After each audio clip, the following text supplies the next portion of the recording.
Ouviremos agora o programa Hora de Crescer Interiormente com Trigueirinho. E os temas de hoje são: a graça e o contato com o eu interno. Trabalhos espirituais verdadeiros não são cobrados. Ativar a fé, quando o animal se humaniza, e o desenvolvimento da alma.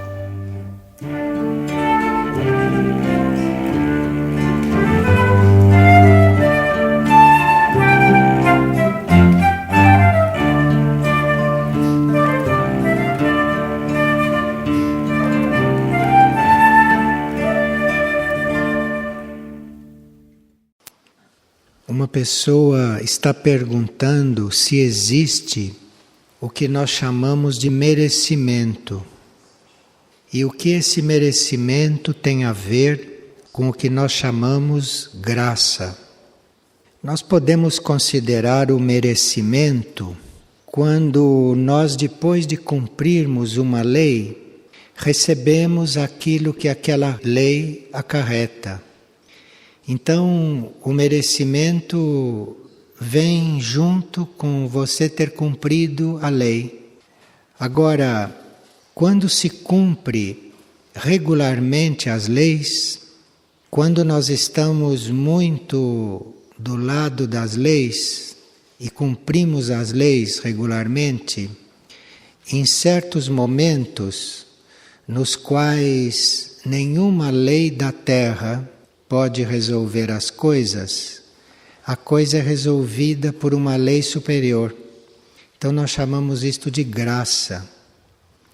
Mas para você poder ficar exposto a uma lei superior, exposto à graça, precisa que você tenha merecimento. Isto é, precisa que você cumpra regularmente as leis conhecidas e que você já tenha recebido o retorno de tudo aquilo que aquelas leis acarretam.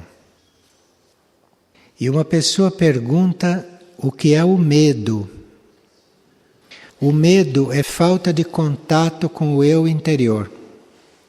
Quando nós começamos a fazer contato com o eu interior, os medos vão desaparecendo. E à medida que nós nos separamos do eu interior, os medos vão aumentando. A única cura para o medo é o contato com o eu interno. Porque o eu interno está numa dimensão e está num plano além destes planos aonde as coisas materiais funcionam. E quando nós entramos em contato com esta área nossa que não é material, nós saímos do âmbito do medo, saímos do âmbito destas leis materiais. Então o melhor remédio para o medo é você esquecer o medo e buscar o contato com o eu interno.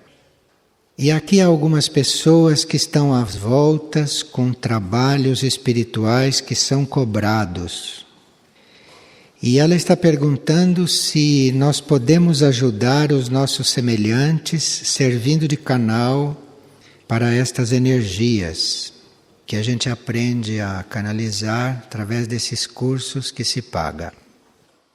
Nunca se soube que um curador verdadeiro tenha pago alguma coisa para se tornar curador. A energia é gratuita. A energia não tem nada a ver com pagamento, nem com retribuição e nem com interesse. E a lei diz o seguinte, que nós devemos dar de graça o que de graça recebemos. Então, todos estes cursos, esses trabalhos cobrados, se nós formos enquadrar nesta lei, a coisa fica muito clara. E uma pessoa pergunta se a fé é uma energia e como é que nós ativamos a fé. A fé é uma energia da alma. Então nós ativamos a fé quando nós buscamos o contato com a alma. A fé está lá dentro, dentro da alma. Todos nós temos fé. Acontece que não sabemos que temos fé porque vivemos no plano mental, no plano emocional e no plano etérico físico. E nesses planos, a fé não existe. A fé existe na alma. Esta fé, esta energia que a alma contém, esta fé é uma certeza absoluta de ser vivo. Então quem tem fé não teme a morte, porque a morte não existe para quem tem fé. A fé é esta convicção profunda, é esta experiência de você ser vivo. Então mesmo quando você está desencarnando, se você tem fé, você não pensa que está morrendo, porque isto está na alma. Então, se você tem fé, você já está em contato com esta coisa viva, que não tem nada a ver com a situação de estar desencarnando. Então, como se ativa esta fé, que é muito importante, porque se nós tivéssemos uma fé muito ativada na nossa consciência externa, nós não teríamos medo de coisa alguma, ou teríamos medo de bem pouca coisa. Então nós ativamos esta fé buscando a alma. Porque quando nós buscamos a alma, quando nós vamos ao encontro desse ser interno, quando nós buscamos esta nossa vida interior, o que nós recebemos é fé, porque isso está lá. E isto é essencial na vida externa. A vida externa sem fé deve ser muito árida e muito insegura. E uma pessoa sonhou que um cão veio ao seu encontro.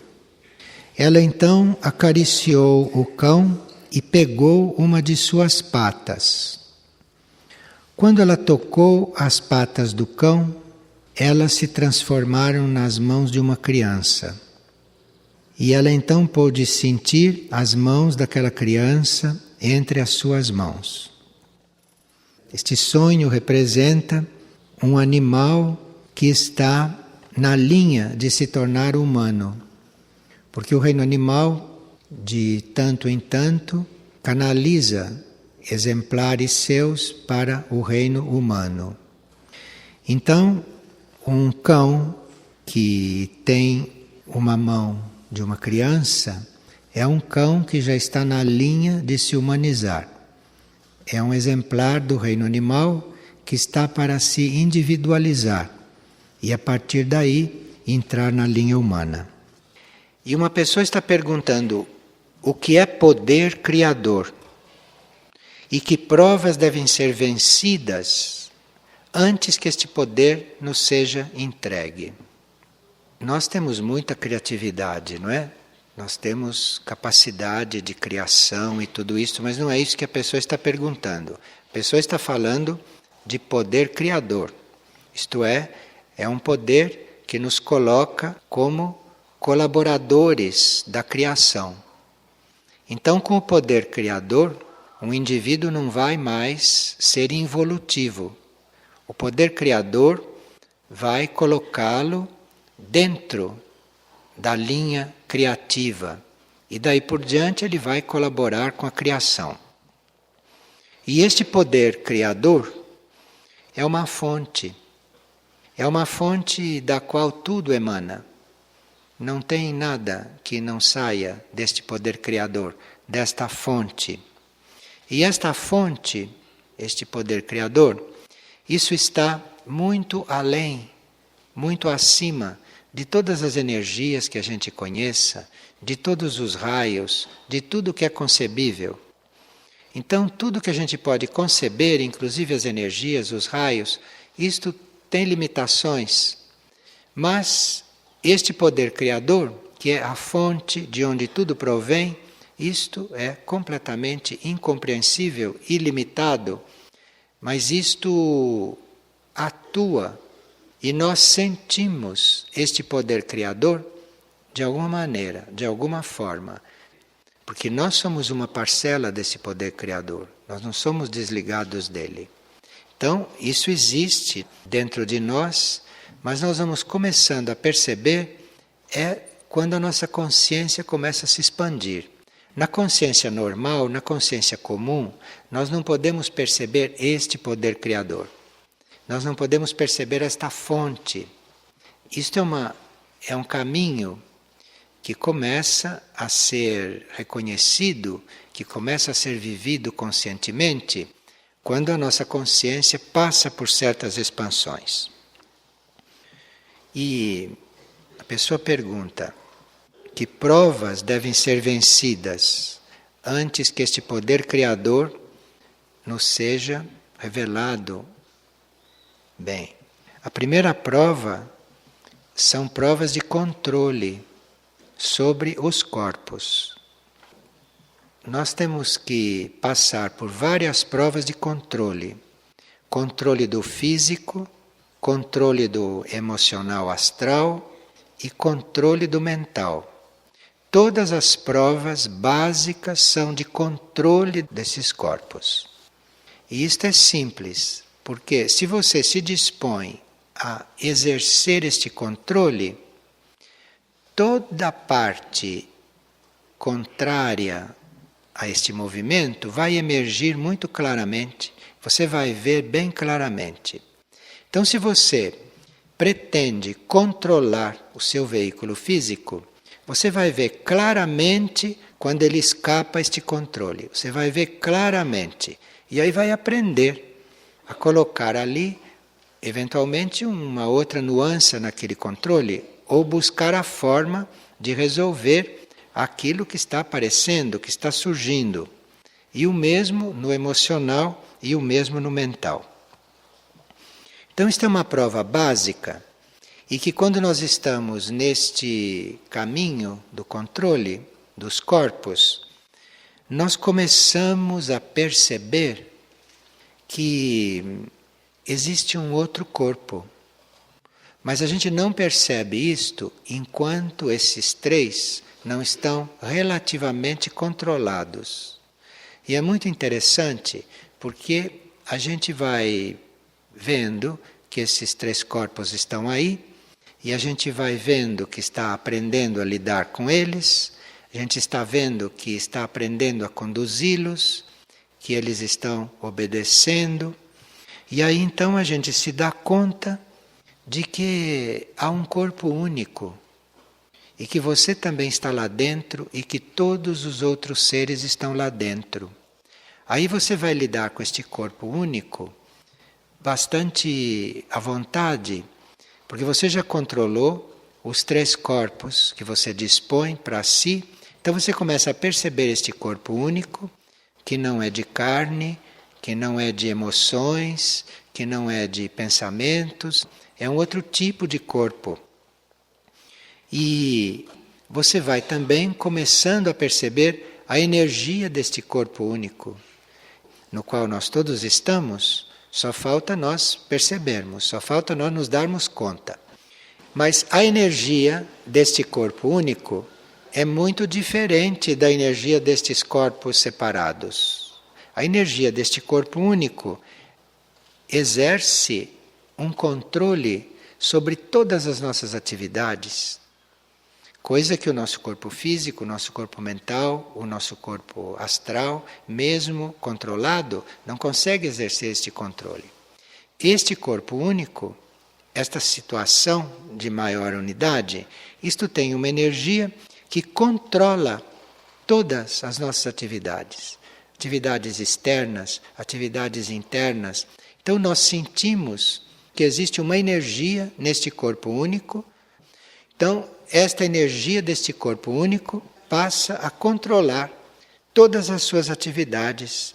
E aí, durante esse despertar, durante este caminhar, você vai reconhecendo a sua parte na evolução da humanidade ou do planeta.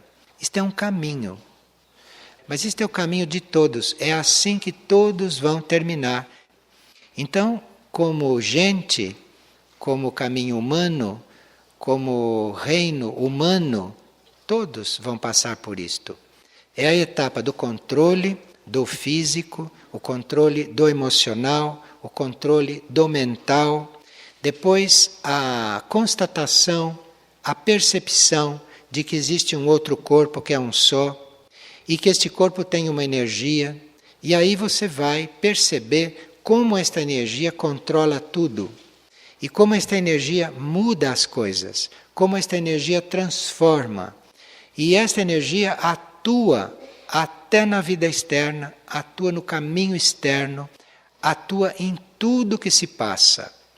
Mas aí você precisa já estar bem ligado com isto.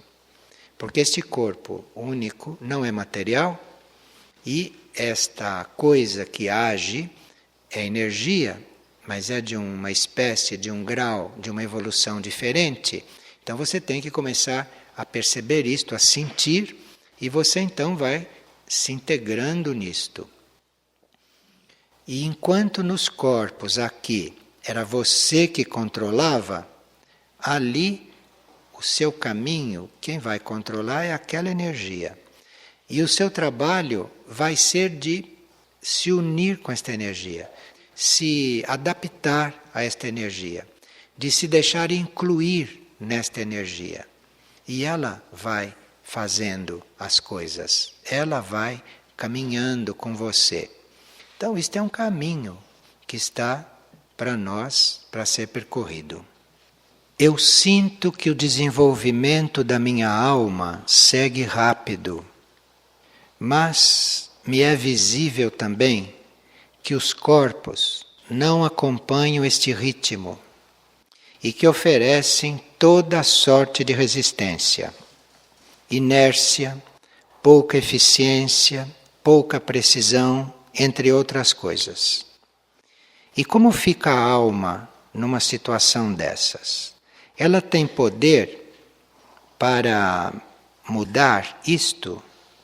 Bem, isto é uma situação em princípio natural, porque a alma está num nível de consciência mais sutil, onde a lei da inércia não existe como nos níveis mais densos onde estão os corpos. Porque os corpos estão no nível mental, no nível astral e no nível etérico físico, que são densos como vibração. Estão dentro das leis da matéria básica, da matéria densa. E a alma já está num outro nível de matéria. Portanto, a alma está num outro nível de leis, está num outro ritmo. Então, isto é natural em princípio.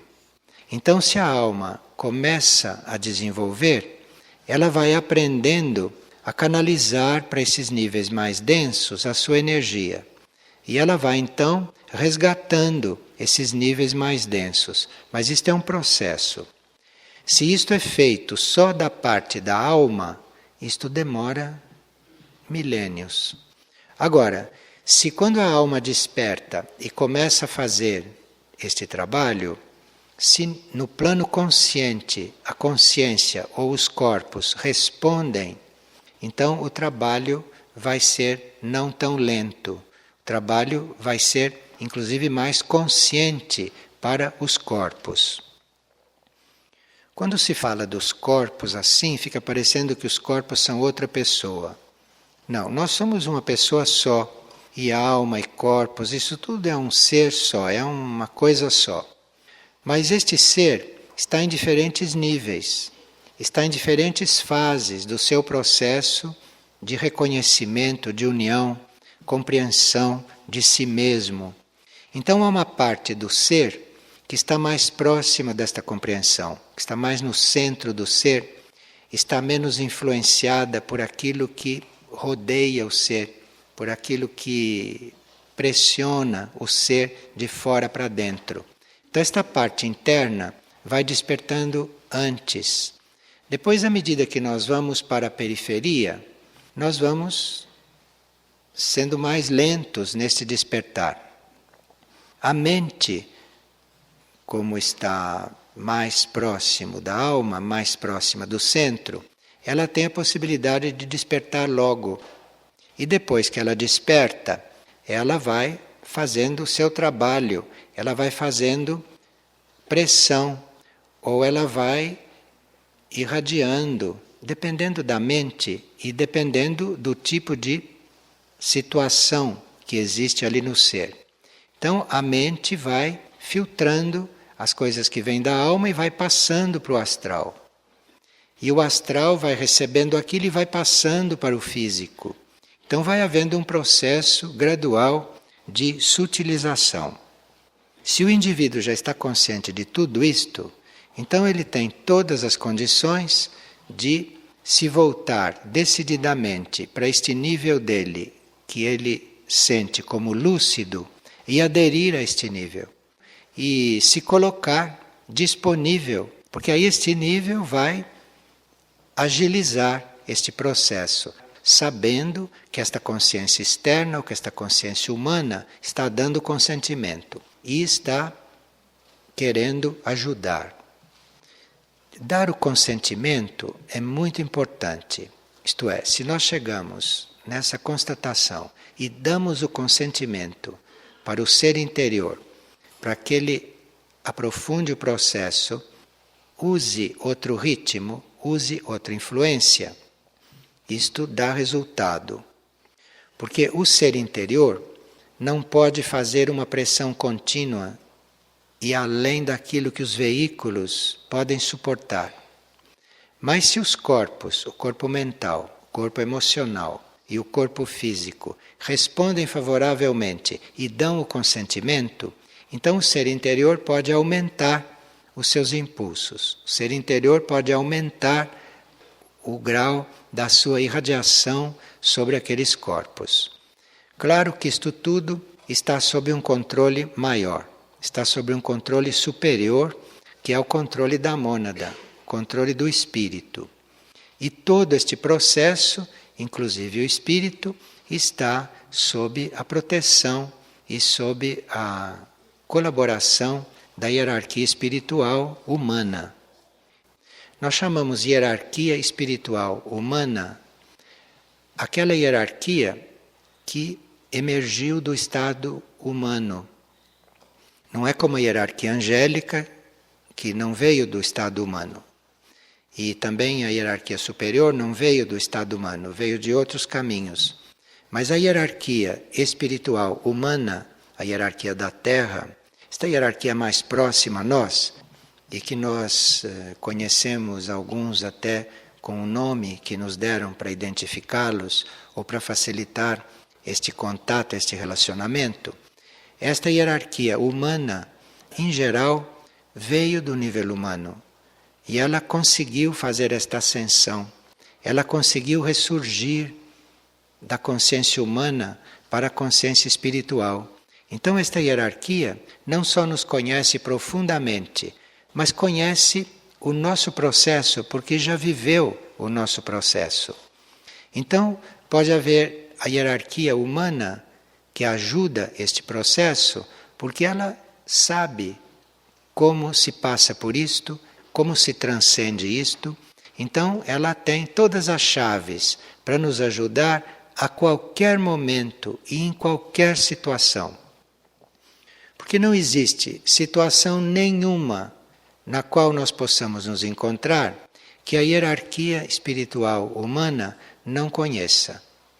Por tudo o que nós passamos, ela já passou.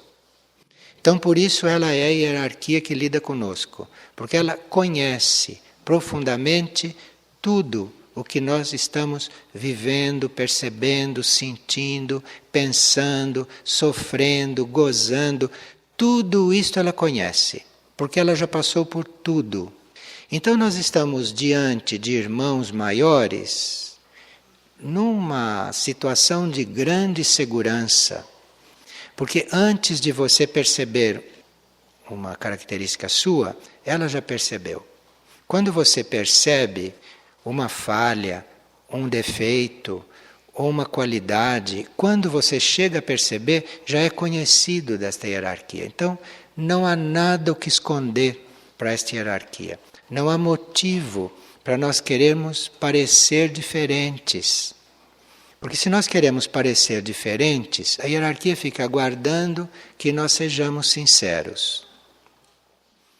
Então, se nós formos logo sinceros, isto é, se nós nos entregarmos incondicionalmente à transformação, nós encontramos nesses irmãos maiores toda a energia, toda a força, toda a compreensão e todas as chaves para nos inspirar.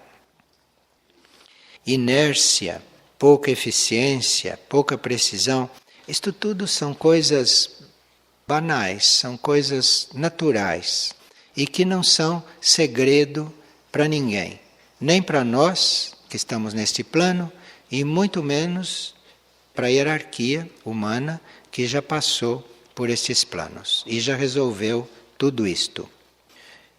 E esta hierarquia pode nos ajudar, esta hierarquia pode nos inspirar e pode ser instrumento da nossa cura, exatamente porque ela já passou por isto, já resolveu isto. Você só pode ajudar uma pessoa numa dificuldade se você já passou por aquela dificuldade e já resolveu. Não há possibilidade de um ser que faz parte da humanidade e que, portanto, está sob a inspiração desta hierarquia humana, não há nenhuma possibilidade real desse ser achar que as coisas para ele não têm saída, que as coisas para ele não têm solução. Isto é irreal. Isto são coisas da mente. É a mente que pode chegar a esta conclusão. Porque isso não é real em nenhum plano nesta humanidade, neste reino humano.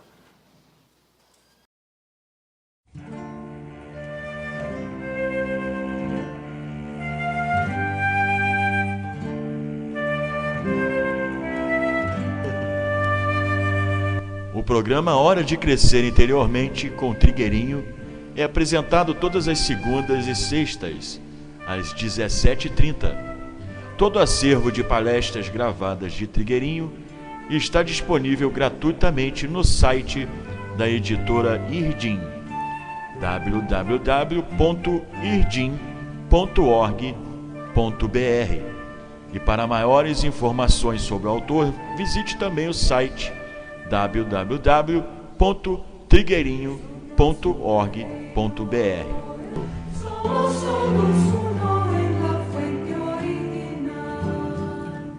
Somos aguas subterráneas.